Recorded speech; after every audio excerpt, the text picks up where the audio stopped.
Hi, my name is Caleb Bartlett, and this is week 5 of the medieval barbarian history.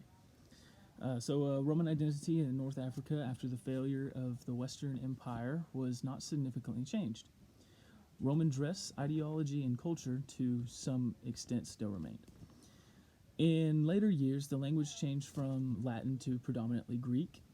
Empire kings and leaders remained the elite of the society and led an opulent, op, op, I can't talk today, led a lifestyle. Roman society still viewed the population that did not speak Greek to be barbarians. It was necessary to assimilate some of the native cultures and use locals to manage, govern, and provide men for their armies. Local law was left in place with the Roman authority. The elite leadership continued to surround themselves with slaves, extravagant lifestyles, and theater and arts. Religion continued to play a large part in the law of social behavior. The examples of the Hunric not being able to marry a dosi because of Roman Christian law still results in Vasgoth princess. Some of these names are kind of hard to pronounce. Getting her ears and nose cut off. The brutality of the Roman rule continued. Roman punctuality shifted from 439 to 700, with the ruling class being conquered by Valids and capturing Carthage. Romans maintained a calculated indifference to Valid splendor and extravagant lifestyle. Places, baths, gold, and silver cups, and theater were like the culture of the Romans. Vandals maintained wide-ranging contacts within the framework of Roman diplomacy. Kings used official envoys, negotiated treaties, marriages, and military alliances. This was the generation born and raised in the Roman Empire and absorbed Roman influences.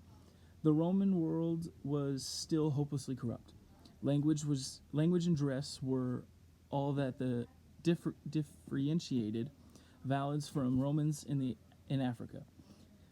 As late as 484, Vandal king Hunric cut tongues and hands off for celebrating the luxury.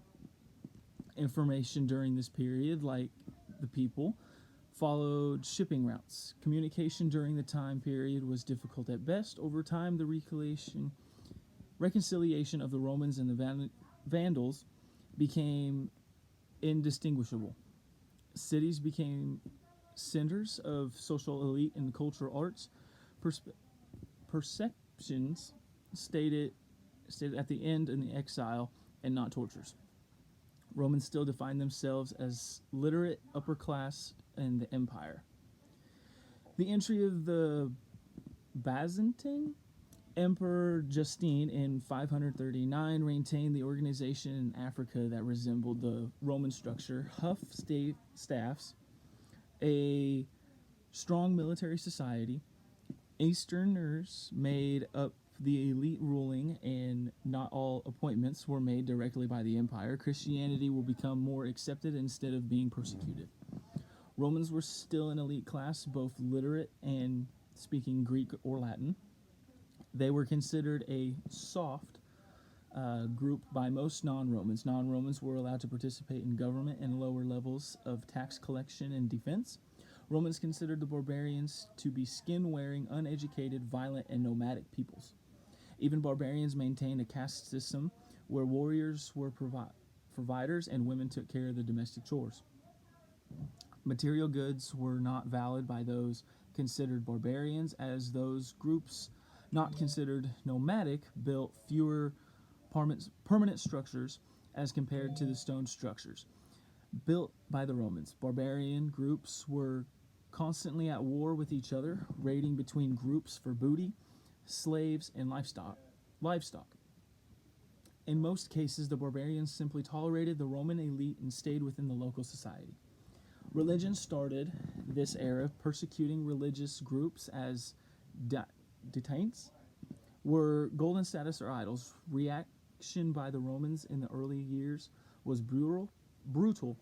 Priests and religious groups were exiled and tortured. Rome was occupied by the Pope, yet Romans did not adhere to Christianity. The attitude changed over the years to be one of the tolerance and eventually the acceptance. Roman law began to accept the covenants of the church into its laws. So my question for this week would be, to start, the author talks about migration and attempts to follow families relocating on the different continents. However, due to the lack of the written records, the sample size is extremely small.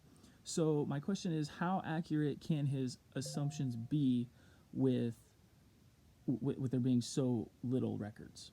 And I thank you.